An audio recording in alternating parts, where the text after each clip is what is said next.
Aujourd'hui, nous allons parler d'un sujet important intitulé la direction divine. Pour ce faire, nous allons commencer à lire dans notre texte que nous avons choisi aujourd'hui. Car je connais le projet que j'ai formé sur vous, dit l'Éternel. Projet de paix et non de malheur, afin de vous donner un avenir et de l'espérance. C'est la parole de Dieu. Car je connais les projets que j'ai formés sur vous. Projet sur nous. Dieu a réalisé de grandes choses sur nous. Nous avons besoin de lui pour atteindre ces choses. Vous savez, bien aimé, quand vous sortez le matin chez vous, plusieurs directions s'offrent à vous. Vous êtes devant votre porte avant de partir. Il y a beaucoup de directions qui se présentent devant vous. Et vous allez choisir votre direction selon votre destination. Si vous n'avez pas de destination, vous n'avez pas de direction. Pour choisir votre direction, vous avez besoin d'une destination. Où voulez-vous vous rendre? Qu'est-ce que vous voulez faire dans cette journée-là? Et votre direction sera choisie en fonction de ce que vous avez à faire, en fonction de votre destination. Votre direction dépend de votre destination. Ça, c'est un. Vous avez une destination et votre direction dépend de cette destination-là.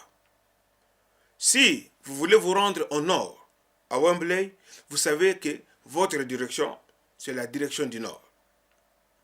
Si vous voulez vous rendre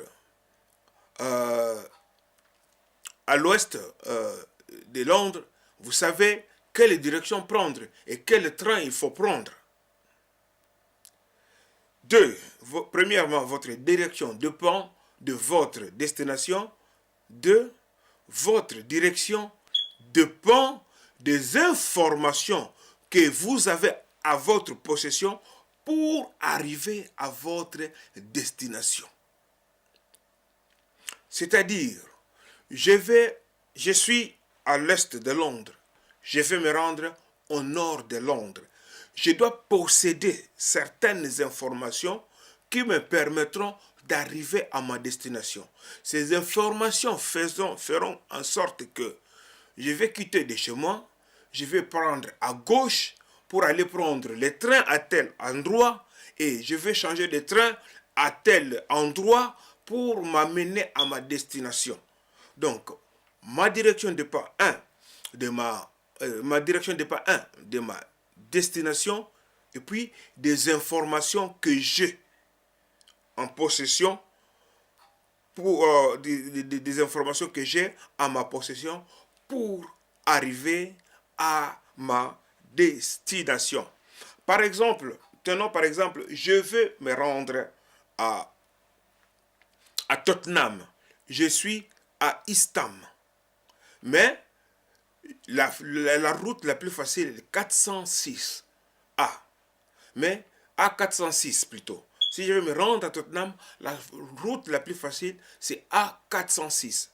Mais j'ai en ma possession des informations qui me disent que A406 est fermé. Il y a des travaux qui se font sur A406. Donc, par rapport à ces informations que j'ai en ma possession, je ne vais plus prendre qu'A406, bien que c'est le chemin le plus facile. Je vais prendre une autre direction. Parce que si je vais sur A406, la route est barrée puisqu'il y a des travaux sur cette route. Donc, toutes les informations que j'ai à ma possession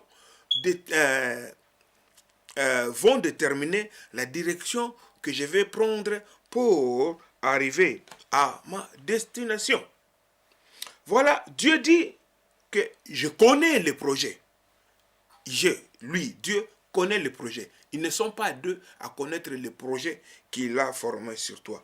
Il est le seul à connaître ce projet. Il dit, je connais les projets. Il a la connaissance de tout ce qu'il a, les plans merveilleux qu'il a formés pour toi. Il dit, je connais les projets que j'ai formés sur vous. Je connais les projets. Quand Dieu dit je connais les projets, c'est-à-dire il est le seul qui connaît notre destination. Donc nous devons nous laisser guider par lui pour arriver à notre destination. Nous ne connaissons pas notre destination.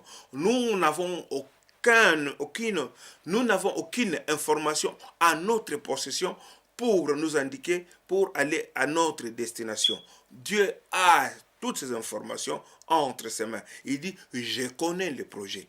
Il a formulé les projets, il les connaît très bien parce que c'est lui qui a formé ces projets et il connaît très bien quelle route faudra-t-il prendre pour arriver à notre destination. La question numéro 1 qui se pose pour notre destination, pour notre direction. Devons-nous faire confiance à Dieu? Ça, c'est la première question. Devons-nous faire confiance à Dieu? Nous allons lire, nous allons trouver les réponses dans la Bible. Ésaïe 24, verset 4, plutôt Ésaïe 14, verset 24 à 27. Ésaïe 14, 24 à 27. Qu'est-ce que la Bible dit? La Bible dit, l'Éternel des armées, là j'irai en disant, oui, ce que j'ai décidé arrivera, ce que j'ai résolu s'accomplira.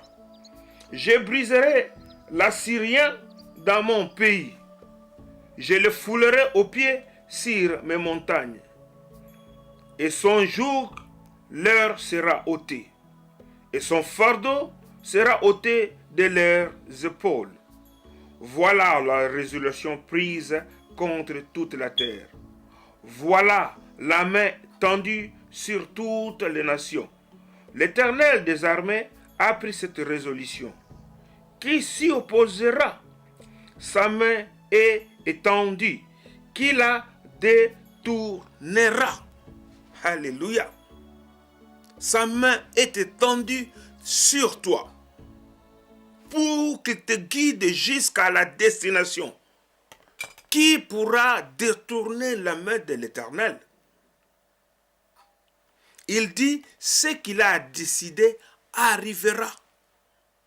Personne ne peut empêcher Dieu de réaliser ce qu'il a décidé de faire dans ta vie. Il dit, ce que j'ai résolu s'accomplira. L'Éternel des armées a pris cette résolution. Qui s'y posera? Lorsque Dieu a décidé quelque chose, lorsque Dieu a décidé de faire quelque chose dans la vie d'un homme, personne ne peut s'y opposer.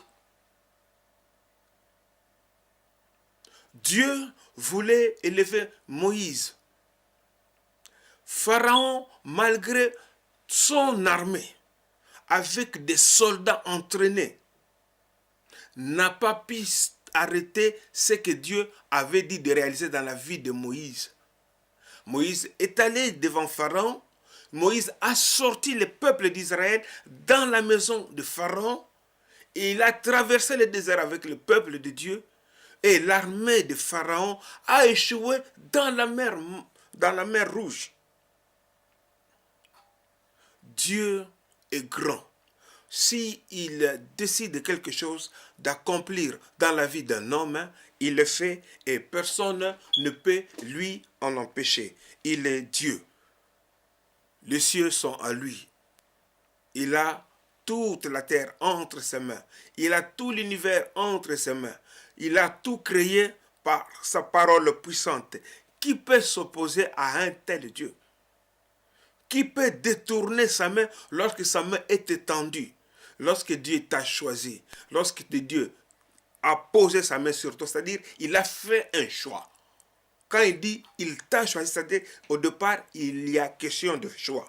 Dieu t'a choisi, il t'a choisi et il a formé des projets sur toi. Il va les réaliser, bien-aimé. Quel que soit le temps, quelles que soient les circonstances, ce qu'il te demande, c'est de te laisser guider par lui, car lui, il connaît les projets. car lui, il a formé des projets pour toi. Les projets de bonheur, non de malheur. Alléluia. Devons-nous faire confiance à Dieu? Nous allons encore lire Romains 8, 28. Romains 8, 28 nous dit: nous savons du reste que toutes choses concourent au bien de ceux qui aiment Dieu, de ceux qui sont appelés selon son dessein. Nous savons que toutes choses concourent au bien de ceux qui aiment Dieu. Alléluia. Toutes choses concourent. Tout ce qui va arriver dans ton parcours, que ce soit le moment difficile, que ce soit le moment de bonheur, tout cela concourt à ton bien. Tout cela, Dieu l'a mis sur ton chemin afin de t'instruire, afin de te donner, afin de te conseiller, afin de te donner la sagesse pour que lorsque tu vas arriver à la destination, lorsque tu vas entrer en possession des choses si merveilleuses que Dieu a préparé pour toi, que tu sois capable de les gérer, que tu sois capable de faire en sorte que les autres profitent de cela. Puisque qu'est-ce que Dieu veut? Dieu veut que toi, tu deviennes une source pour les autres. Nous allons lire Job 36, verset 5. Job 36, verset 5 nous dit ceci. Dieu est puissant, mais il ne rejette personne. Il est puissant par la force de son intelligence. Alléluia. La Bible dit, il est puissant par la force de son intelligence. Donc Dieu est puissant. Et sa puissance est prouvée par la force de son intelligence. Il est tellement intelligent, il sait si bien faire les choses que cela ne peut pas rater. Les projets qu'il a formés pour toi, ce sont des projets qui vont t'amener à la réussite, au succès total. Dieu est très intelligent et très sage pour qu'il fasse quelque chose qui puisse échouer. Il a formé le plan pour que Jésus vienne te sauver. Il a confondu la sagesse des hommes. Dieu est très sage. Il a confondu la sagesse des hommes. Il a donné le salut et il l'a mis sur la croix de Calvaire. Personne ne pouvait y penser que le salut des hommes pouvait venir de cette façon-là. C'est parce que Dieu est intelligent et très sage. Alléluia. L'ennemi croyait que lorsque Jésus était sur la croix, que tout était fini pour l'homme, que l'homme était perdu. C'est l'ennemi lui-même qui a amené Jésus dans le succès. Il l'a amené jusque sur la croix. Parce que Jésus devait mourir sur la croix, afin qu'il cloue sur la croix les ordonnances qui nous condamnaient, afin qu'il déchire tout cela, afin qu'il dépouille l'ennemi. Il fallait qu'il monte sur la croix. Et c'est l'ennemi qui l'a amené sur la croix, afin que Dieu te sauve, afin que Dieu nous sauve.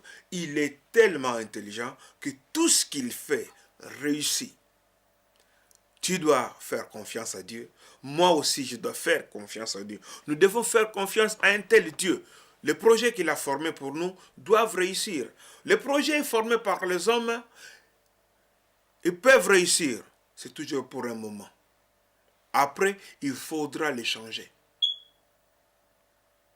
Voyez, chaque gouvernement vient avec des projets. Chaque gouvernement qui vient, il vient avec un nouveau projet, avec une nouvelle idée. Et tout cela pour chercher à ce que nous soyons bien. Je ne dis pas que ce soit une mauvaise chose, mais je te montre que c'est faillible. Parce qu'après 1 an, après 2 ans, ça ne convient plus. Il faudra changer. Mais le projet de Dieu, ce qu'il a dit, il va le faire. Parce que il engage ses paroles. C'est lui-même qui se met à l'œuvre. Tout ce qu'il te demande, c'est de lui faire confiance. Devons-nous faire confiance à Dieu? Jérémie 23, verset 20. La Bible nous dit ceci. La colère de l'Éternel ne se calmera pas jusqu'à ce qu'il ait accompli, exécuté les desseins de son cœur. Vous les comprendrez dans la suite de temps. Alléluia. Alléluia. La colère de l'Éternel ne se calmera pas jusqu'à ce qu'il ait accompli, exécuté le dessein de son cœur. Le dessein de son cœur est que toi tu sois bien. Le dessein du cœur de Dieu est que toi tu sois en paix, que tu prospères, que tu aies une bonne vie, que tu aies la vie éternelle, que tu aies une bonne santé. Ça c'est le dessein de Dieu. Que tu multiplies, que tu sois prospère partout où tu iras, que tu deviennes une source de bénédiction pour les autres. La Bible déclare que sa colère ne se calmera jamais, jusqu'à ce qu'il ait accompli les desseins qu'il a formés sur toi, jusqu'à ce qu'il ait terminé, jusqu'à ce qu'il ait achevé ce que Dieu a décidé de faire dans ta vie.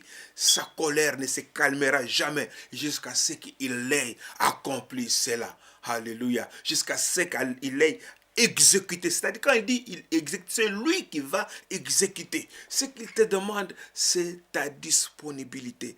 Le laisser guider sa vie. Et le laisser plutôt guider ta vie. Il a besoin de toi. Confie-toi en lui. Il veut faire de grandes choses dans ta vie. Il a préparé de bonnes choses. Et il dit que sa colère ne se calmera jamais. Jusqu'à ce qu'il ait accompli cela. Jusqu'à ce qu'il ait mis en exécution les desseins qu'il a formulés sur toi. Alléluia. Alléluia. Rien ne peut arrêter notre Dieu pour toi. Dieu est en colère. Il veut te faire du bien, mais il est en colère. Il est en colère parce qu'il y a des gens qui veulent empêcher que cela arrive. Et Dieu est en colère, dit, moi je prends contrôle de ta vie. Je vais exécuter cela. Et ma colère ne se calmera jamais jusqu'à ce que j'ai accompli cela. Jusqu'à ce que j'ai fait cela. Alléluia. Dieu est bon. Dieu est merveilleux. Ce qu'il dit, il l'accomplit. Devons-nous faire confiance à un tel Dieu? Lisons encore. C'est pourquoi les dominations, les autorités dans le lieu céleste connaissent aujourd'hui par l'Église la sagesse infiniment variée de Dieu selon les desseins éternels qu'il a mis à l'exécution par Jésus-Christ. Les autorités, les dominations connaissent par l'Église, par toi. Alléluia. À travers toi, quand les dominations, quand les autorités, quand Satan et tous les anges déchus te regardent, te voient passer, ils reconnaissent à travers toi que Dieu est grand. Ils reconnaissent à travers la sagesse infiniment variée de Dieu à travers toi. Quand ils te voient passer, ils se disent, en tout cas, ce Dieu-là est infiniment sage. Alléluia. Pourquoi? Quand ils voient les choses que Dieu avait déclarées et qui arrivent à l'accomplissement dans la vie d'un être humain qui n'est que poussière. Alléluia. Nous sommes faibles, mais Jésus-Christ en nous, nous sommes plus que vainqueurs. Bien-aimés, Satan s'étonne quand il te voit passer. Les anges s'étonnent. Ils voient en toi la sagesse infiniment variée de Dieu. Ils se disent, mais c'est le même monsieur qui habitait ici, que nous allons toutes les nuits égorger. Toutes les nuits, nous passions chez lui, nous faisons la fête dans sa maison, nous faisions ceci chez lui, nous dans sa famille. On a mené là-bas, on prenait celui-là, on jetait dans la débauche, on faisait ce qu'on voulait dans la famille de ce monsieur. Mais aujourd'hui, ce monsieur est assis, ce monsieur est debout, ce monsieur marche comme un homme parfait, comme un homme, et il donne les ordres. Nous obéissons. Alléluia, alléluia, alléluia. La sagesse infiniment variée de Dieu. Il t'a donné l'autorité d'écraser l'ennemi, de lier Satan et de le renvoyer dans le lieu aride. Alléluia. Et ils reconnaissent en toi la sagesse variée de Dieu. Pouvons-nous faire confiance à un tel Dieu? Lui laisser la direction de notre vie? Eh bien, si j'étais à ta place, je dirais oui. Je dirais oui à notre Dieu. Oui, je te fais confiance. Je te fais confiance parce que tout est clair.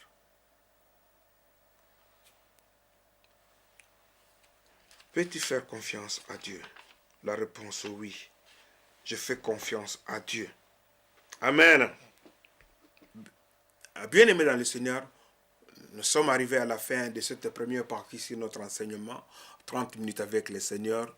Et nous vous remercions pour votre attention. Nous vous remercions pour vos coups de fil, pour vos emails. Oui, cela nous encourage beaucoup. Et si vous voulez devenir partenaire de ce programme, n'hésitez pas. Nos adresses sont affichées. Contactez-nous. Et cela sera une bonne chose que nous désirons aussi. Et merci une fois de plus pour votre attention. Que la paix de notre Seigneur Jésus-Christ vous soit accordée.